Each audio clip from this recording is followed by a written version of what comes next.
President Trump, in a big reversal, agrees to send more weapons to Ukraine as long as Europe pays for them. When it rains, it pours. Conspiracy theories about cloud seeding, that is. We look for a silver lining of truth. Soccer is a global phenomenon, and we got a taste of next year's World Cup with Trumpian flourish this weekend.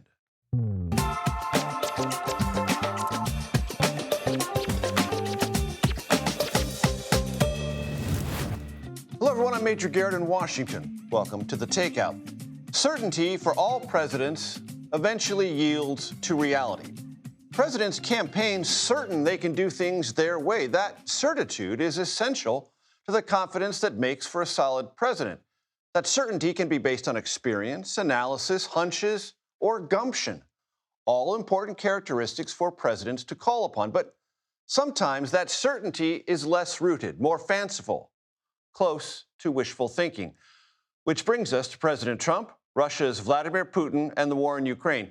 You already know that Trump didn't end the war before he took office, as he promised. You already know Trump disdained Ukrainian President Zelensky. That Oval Office blow-up with Vice President J.D. Vance playing Trump's tag team partner was essentially a made-for-TV diplomatic dumpster fire.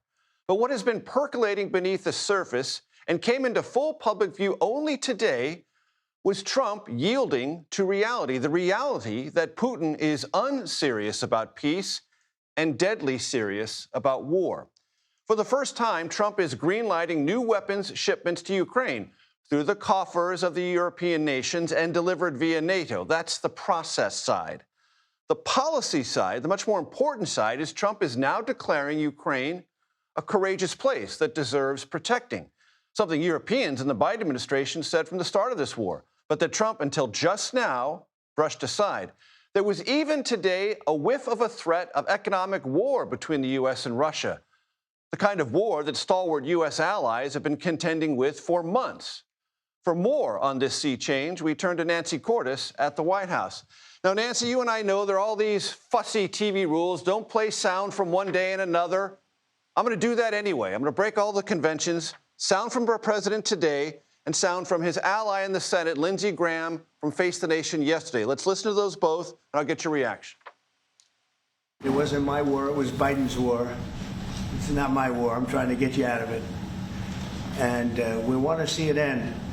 And I'm disappointed in President Putin because I thought we would have had a deal 2 months ago, but it doesn't seem to get there. A turning point regarding Russia invasion of Ukraine is coming. For months, President Trump has tried to entice Putin to the peace table. He's put tariffs against countries that allow fentanyl to come in our country, other bad behavior. He's left the door open regarding Russia. That door is about to close. Nancy, we are in a new place, it sounds like. Absolutely, Major. I mean, the fact that the president is now firmly in Ukraine's corner is something that was not a given just a few months ago when we all saw that blow up between President Trump and Ukraine's president in the Oval Office, or when President Trump said that both sides, Ukraine and Russia, were equally responsible for this war. That put him at odds, not just with Democrats in Congress, but with Republicans in Congress, like Lindsey Graham. And those Republicans, especially Republican leaders, are very heartened to see that the president is now moving in their direction, both when it comes to sending weapons to Ukraine and establishing a more permanent mechanism for those weapons to be paid for via Europe, but also the fact that he is open now to tariffs and sanctions on countries that buy Russian oil and gas, because that oil and gas money is used to fund Russia's war. There's a 50-day timetable on that second part of what you just outlined so well for us, Nancy. So 50 days for the Russians to, quote unquote, come around, and if not, those secondary sanctions may become real. Right. Because the president does still want to see some kind of peace deal. He does still want to, if he can, entice Russia to the negotiating table. He still believes, as many do, that that's the only way out of this war is some kind of negotiated settlement. And so now the clock begins to tick on those 50 days. And basically what the White House is trying to do here is to make it more financially unpalatable for countries like China and India and Brazil to purchase oil and gas from Russia, to make them understand that they're going to pay a heavy price for that. Because if they stop purchasing that energy, the White House believes that will be a powerful enticement for Russia to come back to the negotiating table, because one of its most reliable sources of funding will dry up. Even so, today in Moscow, those I saw quoted shrugged this off because they heard, as we all did, a major announcement. That's what President Trump said on this question. Moscow didn't seem to take it all that seriously. Right, because by every indication, President Putin is determined to continue to carry out this invasion of Ukraine. Trump has not been able to entice him to the negotiating table so far. And as one insider described it to me today, Putin could pay a heavy price if he does now look like he is capitulating to the United States. But the news was very well received in Ukraine, where they were worried that perhaps U.S. interest in continuing to provide military aid was going to dry up after the U.S. has spent some $130 billion for weaponry and humanitarian aid over the past 3.5 years. That is not an unfounded concern, as you well know. There are a lot of conservatives in particular who question the price tag.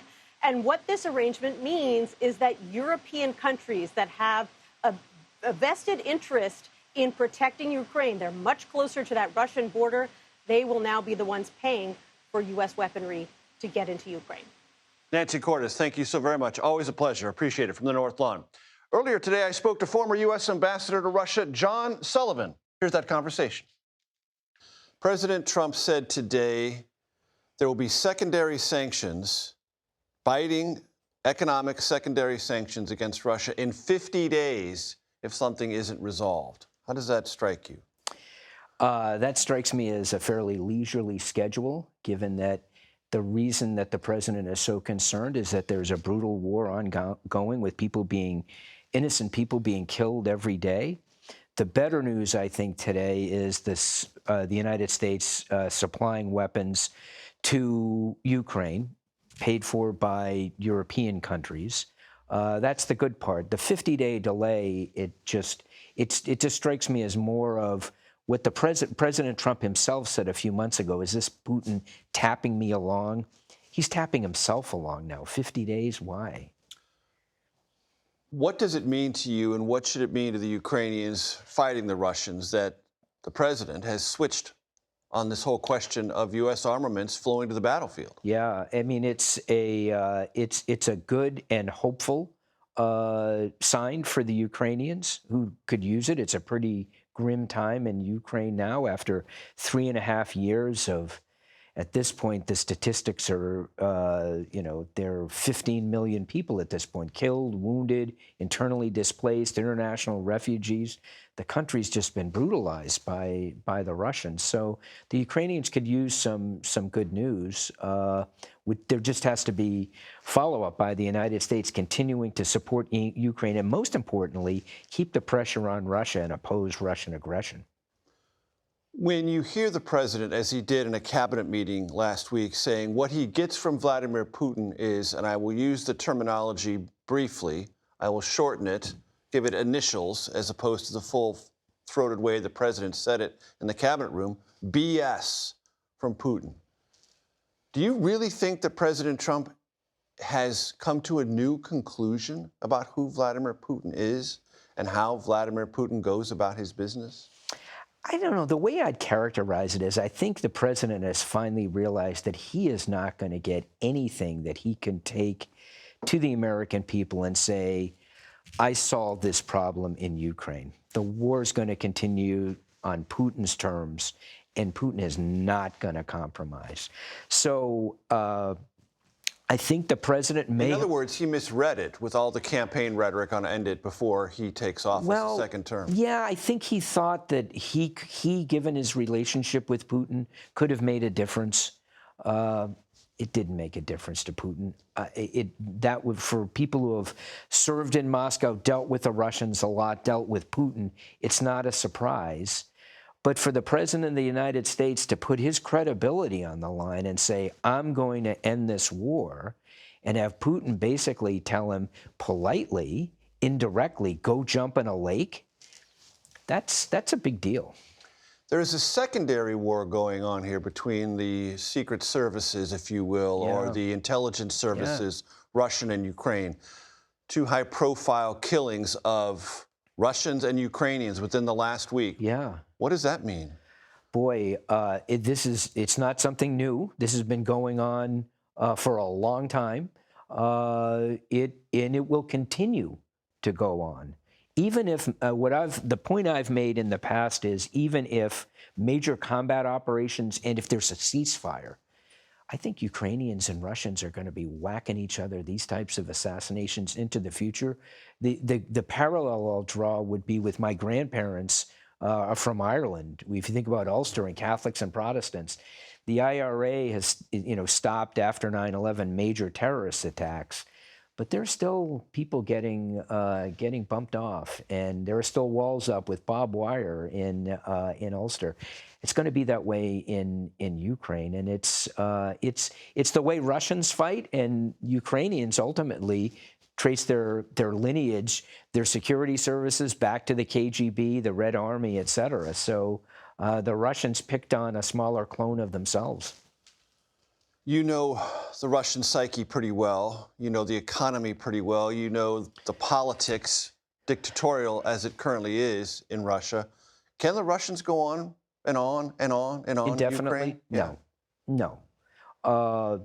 The Russian economy is going to pay, the Russian people will pay a price. It may not be right away.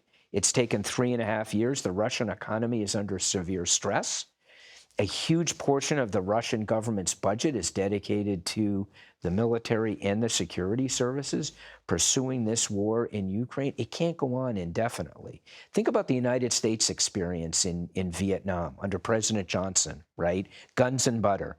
Johnson wants the Great Society, fund Great Society programs, but on the other hand, he's sending 500,000 U.S. troops to Vietnam. When the United States has that rampant inflation in the 70s that ultimately culminates with Paul Volcker, the Fed chairman, wringing it out, that all dates back to the guns and butter decisions by the Which is where Russia is now. Which is where Russia, the decisions he's making now are that he's made and will continue to make, will have an adverse economic impact on the Russian people well into the future. The question is, does it become significant enough that they pressure the government, which would be is an unusual thing in Russia, for that type of popular discontent with the war to manifest itself? We haven't reached that point yet. Ambassador John Sullivan, always a pleasure, sir. Absolutely, Major. Always good to be with you. President Trump is standing quite publicly by Attorney General Pam Bondi over her handling of the Jeffrey Epstein files. Trump invited her, Bondi, to the FIFA game yesterday and gave her a thumbs up, as some in the MAGA movement have either called for her resignation or outright firing. A memo last week concluded Epstein died by suicide and did not have a client list. At a conservative conference over parts of this weekend, several Trump allies called out Bondi for promising about the contents of the Epstein files, and in some cases, overpromising. It's starting to create a real hornet's nest within the administration, and I've got to be honest, I blame Pam Bondi. Epstein is a key that picks the lock on so many things, not just individuals, but also institutions. Scott McFarland joins me now. Scott, where does this situation stand in terms of available information, maybe still in the administration's possession to be released, and the political fallout? Well, the week began with everybody still in their jobs. Right. That's a good starting point. Deputy FBI Director reported to work today, we are led to believe. Everybody's on the job Don still. Bongino. Nobody's quit in a high-profile fashion. But we'll see if the week ends that way. Okay. Because you have this incredibly rare, if not unprecedented thing, a fracture in the impenetrable base of MAGA. And there doesn't seem to be an exit strategy for this. Pam Bondi went on Fox News in February and indicated that Epstein's client list is on her desk. And there's been no client list released. Now, she's starting to change the message on that there was some Epstein information on her desk. But that list in whatever form it exists, if it exists at all, has been something unequivocally she was calling for the release of last year. Kash Patel, Dan Bongino were. The president had said that he would support the release of the list. So they've stoked a fire. They've fanned the flames and discovered when it comes to conspiracy theories, it's very difficult to extinguish a flame. And what about this tape that was released last week, forgive me, about Epstein, 11 hours in the jail cell while in custody awaiting trial? Yeah, so 1 minute of every day in that jail, there's a glitch in the surveillance video, or there's an empty calorie of time in the surveillance video. They may want to button that up just for future purposes. But that missing minute, though it may be explained, has taken on a life of its own. Yeah, and it will continue to. The last thing you want to do to a conspiracy theory is stoke it with some other unanswered question that could, even if it's a red herring, could make people ask more questions. And it feels to me, Scott, as if the gap here is we don't know if this is the actual resolution, truthful resolution. There is no client list. He died by suicide. There's nothing suspicious about it. Or is the gap that they kept saying when they were on the outside looking in that there was something, there had to be more. Now they're on the inside saying there is no more. Is it the truth, or is it the allegation that is still carrying the day online? I think the problem politically is that they very recently were making claims from the outside, and now they're inside and the dynamic has shifted. They are not delivering on a promise that Trump supporters believe they made. And the analogy I've used on this is, if you think of the old Muppet Show, Statler and Waldorf up in the rafters, always just dunking on the people on stage, telling them how terrible Beaker and Miss Piggy were.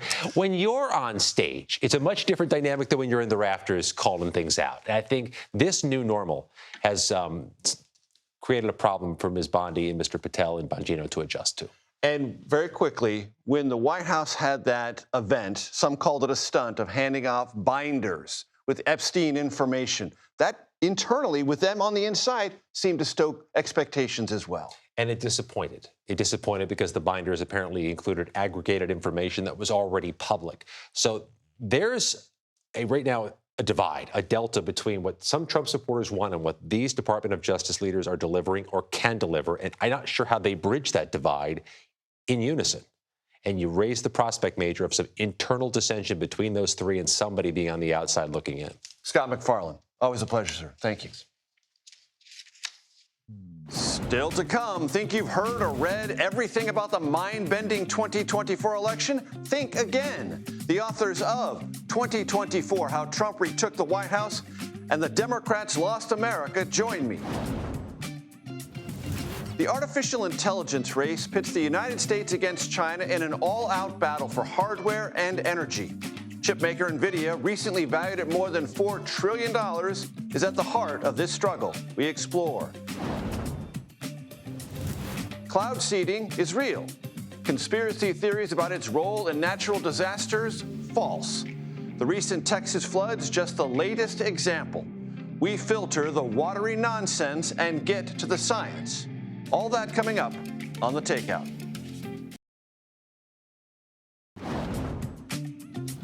Welcome back. Heavy rainfall is again battering Texas, hampering search efforts for the more than 170 people who remain missing following catastrophic July 4th flooding in the central part of that state. Multiple roads in Texas were closed today due to the flooding. Officials are, of course, urging residents to seek higher ground. Meanwhile, false claims are circulating and recirculating online, blaming the deadly flooding seen earlier this month on a weather modification technique known as cloud seeding. CBS News senior national weather correspondent Rob Marciano joins me now to discuss. Rob, I'm grateful to you. Help us break this down. What is cloud seeding? What is it used for? And how online does it get indicted whenever there is a catastrophic rain event? Hey, Major, good to be with you. Yeah, I was shocked to see all the finger pointing in the hours after this catastrophe, and then the weather modification claims, a whole nother thing. Let's dive into cloud seeding, just the basics of it, or how we get a cloud. A cloud is water vapor hanging in the air that condenses on something. It has to condense on something. We call that condensation nuclei, and it's typically microscopic. It's dust, it's sea salt, salt, it's pollen, can be pollution. And so in drought areas and out in the West, they've tried to modify the weather, make some of those clouds get heavier with more condensation and get some rain out of them. And by doing what they do is they put in a little silver iodide, and they typically fly a plane up there that shoots it into the clouds in the hopes that there'll be more condensation nuclei, heavier condensing within that cloud, heavy enough to where it gets to rain, or at least rain more. And typically what we found is that a cloud that can precipitate will squeeze another 10 to 20% more rain out if we cloud seed. The fact that we got 10, 20 inches of rainfall in just a matter of days, in some cases hours here, that's not a 10 or 20% increase. That's a year's worth of rain in some cases. And there was the reason this got all started, Major, there was some cloud seeding being done about 150 miles southeast of there. San Antonio's been in this horrible drought. So a private company was doing some cloud seeding 2 days prior to this. Cloud seeding has a shelf life of just really a few hours, maybe 12 hours. Once that cloud rains itself out or moves on, it's done. So there's no way that any sort of cloud seeding contributed to this disaster. And does this, Rob, from your vantage point, fit into a kind of convenient climate change denialism, looking for some other cause?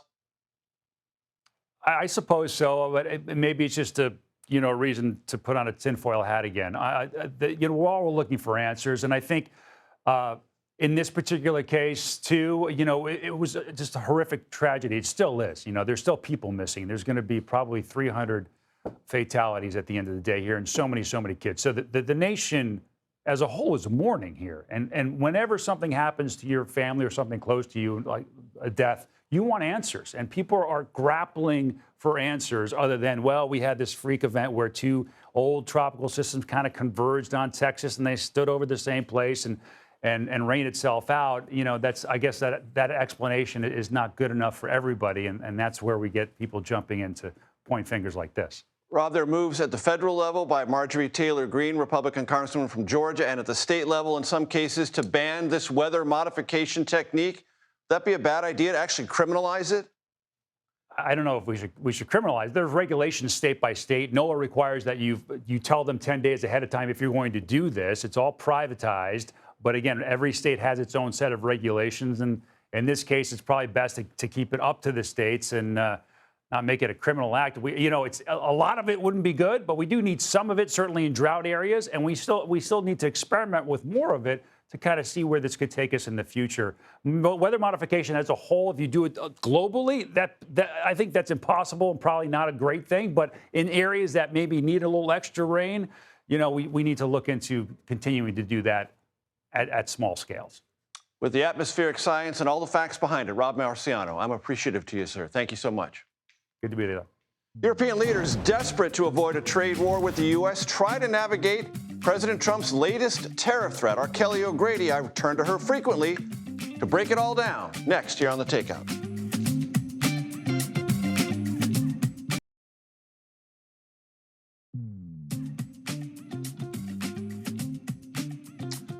Welcome back to The Takeout. Thanks for staying with us. Here is a look at what else we and now you are watching this evening.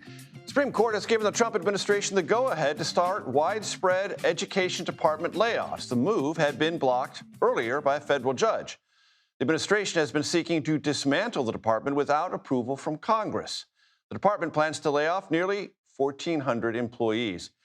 The White House is studying if it can fire Federal Reserve Chairman Jerome Powell for cause.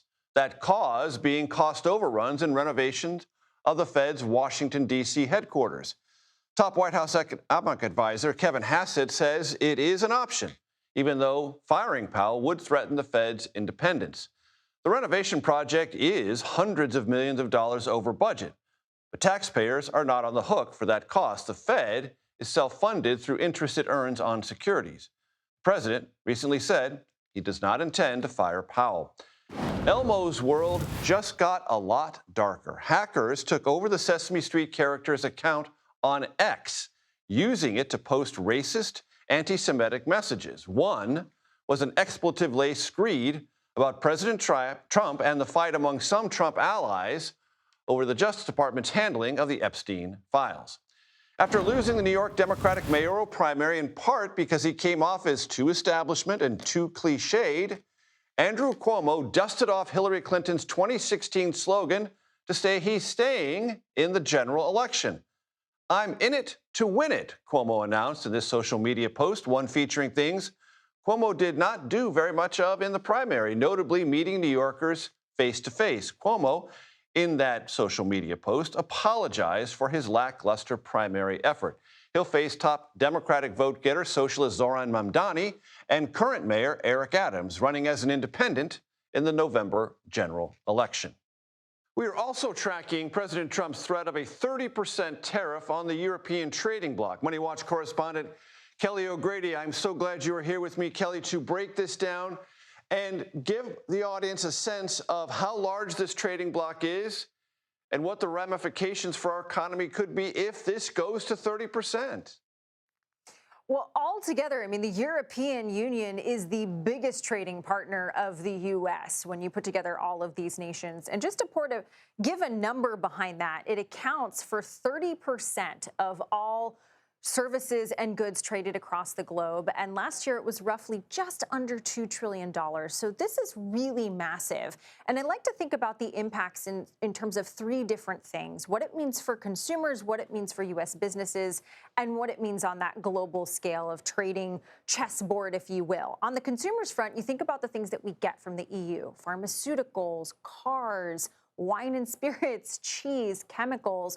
All of those different components, if faced with a 30% tariff, would go up. And a 30% would be a lot for a business to just completely absorb. So that means that things could get more expensive for you and me. We also know that the EU would likely retaliate if this goes into effect August 1st. So that makes it harder for U.S. businesses to sell to that very important European market. And then finally, if, let's say, the EU decides to trade less with the U.S., what trading partner does it go towards? Do we push them more towards China and sort of change how this whole chessboard comes together? So certainly it's not happening yet. August 1st is a couple of weeks away, but there are some big ramifications if it does.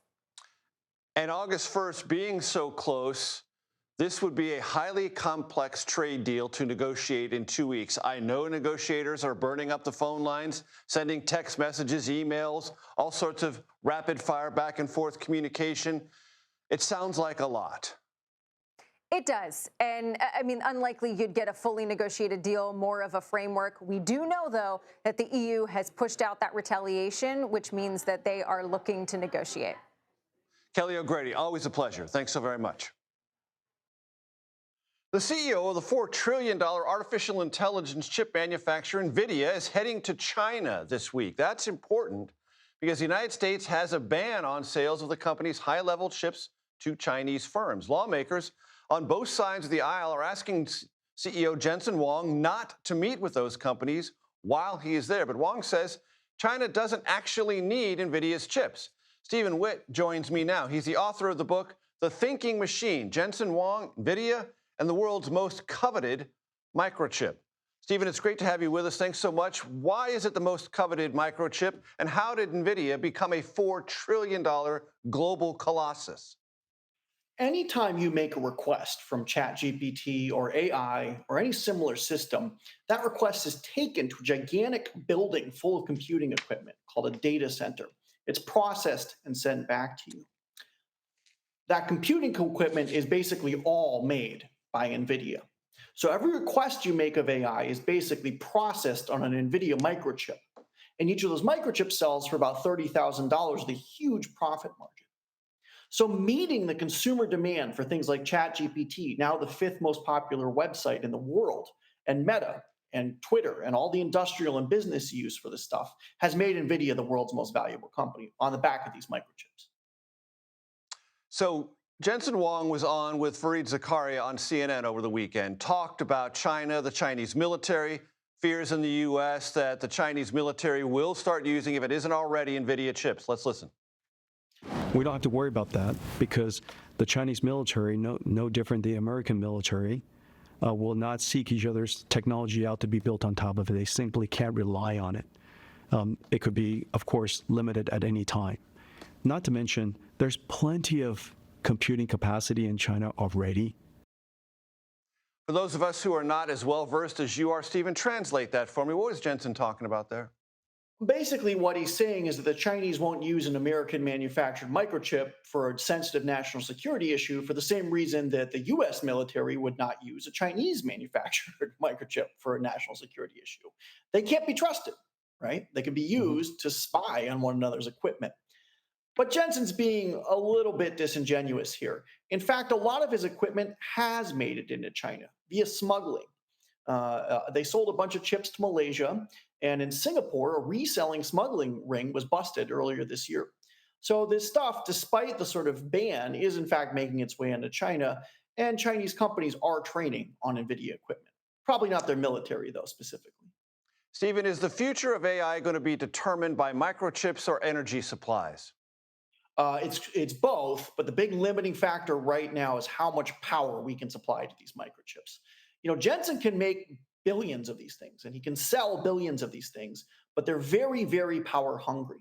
So if you look at companies like Meta and XAI, they're starting to co-locate their data centers with power plants. Even with nuclear power plants or gas-fired power plants, OpenAI has one in Texas that's sucking up all the wind power. So right now, the speed with which we can build electricity for AI is in fact the limiting factor in its growth. And how would you evaluate what the Trump administration is trying to do on that energy creation front with permitting relaxation, trying to attract investment and the like? Yeah, Trump has really relaxed all of these regulations. He's also brought a lot of investment into AI. So from Jensen's perspective, he's probably fairly happy with Trump. Now, what Jensen really wants Trump to do is lift the ban on selling microchips to China, which Trump has not done. And so Jensen continues to sort of follow Trump around the world and try and get his ear. Jensen historically didn't have to think much about politics. Politics was not really his bag. But now, as the single most valuable company in the world, operating in a complex geopolitical environment, he's starting to have to learn the game. Stephen Witt, it's been a pleasure, sir. Thank you, and congratulations on the book. Thank you. From a disastrous debate to a change at the top of the Democratic ticket and so much more. Donald Trump's return to the White House, Democrats falling apart, still looking for their way, unpacking the 2024 election with the authors of a new book right here on The Takeout. Welcome back. A new report details, quote, preventable failures surrounding the attempted assassination of President Trump, including United States Secret Service's repeated denial to bolster his security team during the 2024 campaign. The Senate Committee on Homeland Security and Governmental Affairs released that report yesterday, exactly 1 year after a gunman shot President Trump at a rally in Pennsylvania. Joining me now, White House correspondent for the New York Times, Tyler Pager, and senior White House reporter for the Washington Post, Isaac Arnsdorf. They are the two of three journalists behind the new book, 2024, How Trump Retook the White House and Democrats Lost America. Gentlemen, it's great to have you here. There was 8 or 10 pages from your publisher of notes from the book, the thickest compendium I've ever received. Compliments on that. I want to go to things that are not related to the politics, but are related to the threat environment around President Trump and how concerned his campaign was even before, certainly after the attempted assassination attempt. You write that there was an unidentified drones in Los Angeles and rural Pennsylvania prompted panic among Trump's staff and Secret Service detail in September 2024. Social media threat to shoot Trump's motorcade at a Long Island rally prompted evasive measures. National security officials told Trump that Iran had multiple kill teams inside the U.S. and possibly hired drug cartels to carry out assassinations. Trump repeatedly asked if Iran was behind the gunman in Butler and West Palm Beach. Didn't get a definitive answer. There's a lot in here I hadn't seen before. Yeah, I mean, for the Trump campaign in the fall, it really felt like life or death, not politics. Day in and day out, hour to hour. And because they were constantly dealing with having to change events, extra logistics. They were spending more of their time on logistics surrounding security than almost anything else. And that was, the very real threat from Iran trying to kill Trump, which was separate, as far as we know, from the actual 2 assassination attempts. One in West Palm and one in Butler, Pennsylvania. And so they're looking at this and saying, are we crazy to worry about this connection? Like, we've got people trying to kill him, and you're telling us Iran is trying to kill him. They weren't crazy, were they, Tyler? They had real reasons to be fearful. Yeah, I mean, there were security threats across the spectrum as he was trying to run for president. And I think it is an interesting moment, right? Trump is, just a few weeks away from the election. He also already felt like he was running for his personal freedom. He tied these criminal cases to this broader idea that the best way out was to win the presidency. At the same time, he's facing real and severe threats. They're sending decoy planes, taking different routes to the airport. There's just a lot of stress and anxiety within the Trump universe. We write descriptively in the book about just sort of the fear among the campaign staff over jokes in the campaign headquarters in West Palm Beach. There's just, I don't think we can overestimate how much concern there was because of the very real security threats facing him and his allies at the end of the campaign. You alluded to this, but there's also something I think it's very important in the book that talks about what a galvanizing moment it was internally for Trump, but for the movement around him, the raid at Mar-a-Lago, how that changed his approach to the campaign, and it also changed how Trump supporters thought of him. It sort of reconstituted almost instantly that fervent Trump support because they thought he was being harassed, if not worse. Go ahead. One of our big findings from the book is that it was not clear, Trump had not made up his mind that he was going to run for president again until the search at Mar-a-Lago. That as the prosecutions got more serious, that pushed him further and further toward running for that reason, that he needed to stay out of jail. And people who golfed with him, talked to him in that period up until then were saying, some days yes, some days no. Is that because Trump thought ultimately he could reach a resolution with the archives and not have the Justice Department step in, or was he slow walking them, hoping they would indict him and turn that to his political advantage? Do you have a sense of that either way? Yeah, I don't think that was that strategic from Donald Trump. I don't think we see that sort of mastermind that some people prescribe to his actions. I think his lawyers adamantly wanted him to resolve the National Archives. He wanted to blow it up. I mean, we have a scene in the book when he finds out about the search at Mar-a-Lago that he tells his aides he wants to announce it on social media. He wants all of his allies out on TV talking about this. He escalated the response to the Department of Justice and the FBI much more so than his lawyers wanted to. And there's a lot of scenes in the book of him fighting with his lawyers about the aggressiveness of the response. Because his bet was that they would never do that. They would never search a former president's home, and they called his bluff. They did indeed. And as I covered that campaign, and as you did and so many others did, when you talk to the other rival campaigns, they will all tell you the same thing. That's when it all turned. That's when their focus groups, their polling, all collapsed and went the other direction. Trump was now the victim, and they had no way of doing anything other than standing next to Trump up against the Biden Justice Department, and that gave them no room to politically differentiate themselves from the former president. And two really interesting things in the book. Trump himself, in an interview with our co-author Josh Dawsey, said, I was sort of surprised that all my Republican opponents came to my defense when I was first indicted in New York. And two, some of Ron DeSantis' aides joked that maybe he should try getting arrested because so much of the earned media coverage was around Trump, and they could not break through. And if that was not the most, to me, that feels like the most pivotal moment in the campaign, up against everything else, because that's where it all got started. The raid and those decisions and the politics that flowed from it. Well, but I think you have to remember that's before the midterms. And after the midterms, Trump was maybe even lower than after January 6th, maybe even more isolated, because the Republicans looked at those midterms where they were expecting a red wave, and that was not a red wave at all. And Trump was the guy they blamed because he looked like a drag. He looked like a loser. And it was only because DeSantis waited a while, didn't launch his campaign until the following May, gave Trump this huge head start to rehabilitate himself, remind Republicans why they liked him, give them some time to get over the sting of the midterms. He really took advantage of that head start to improve himself and also to demolish DeSantis. One campaign advisor described it as firebombing him on the runway. On the runway with firebombs, as only Trump can do it. Tyler Pager, Isaac Arnsdorf, thanks so much. Appreciate it. Congratulations on the book. President Trump was in New Jersey yesterday to help crown Chelsea as the best soccer club on the planet, sort of. It wasn't that big a deal, but it was big in New Jersey. Next, we examine his relationship with soccer's governing body, FIFA, ahead of next year's World Cup in North America. That's next here on The Takeout.